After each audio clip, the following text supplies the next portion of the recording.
Tudi po 12 odigranih tekmah drugoligaške konkurence Soda Slovenije kegljači Impola ostajajo na vrhu prvenstvene lestvice.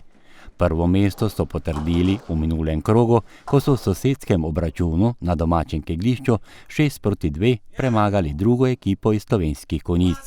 V seštevku podrtih kegljev pa so bili za 88 kegljev boljši od nasprotnika. Jaz sem kar presenečen, kar se tiče našega kegljanja, ker pravzaprav smo brez trenerja, nimamo neke vodstvene podpore, tako da smo kar zelo zadovoljni z našim kegljanjem.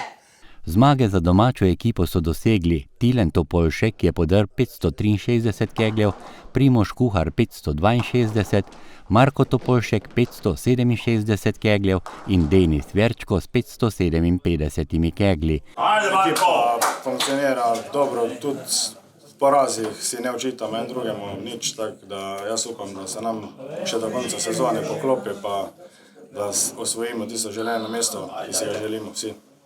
Obračunu sta s porazom kegljišče zapustila Ivan Štefanič, od katerega je bil boljši Milan Lešnik, in Primož Topolšek, katerega je premagal Boštjan Hrastnik.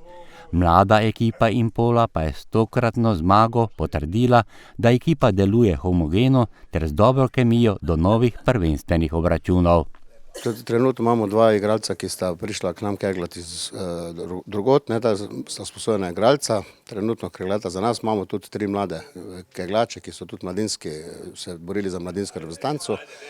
Tako da na mladih svet stoji, jaz pravim, zdaj pa če bi mi dobili še kakšnega igralca mlajšega, bi tudi ne bilo slabo, drugače pa nas kegla 8. Trenutno nas je samo 8 in kegljamo po naših zmožnostih. Derbi srečanje Impoljčane čaka že v soboto 10. februarja, ko bo v Slovenski Bistrici gostovala ekipa Dravograda.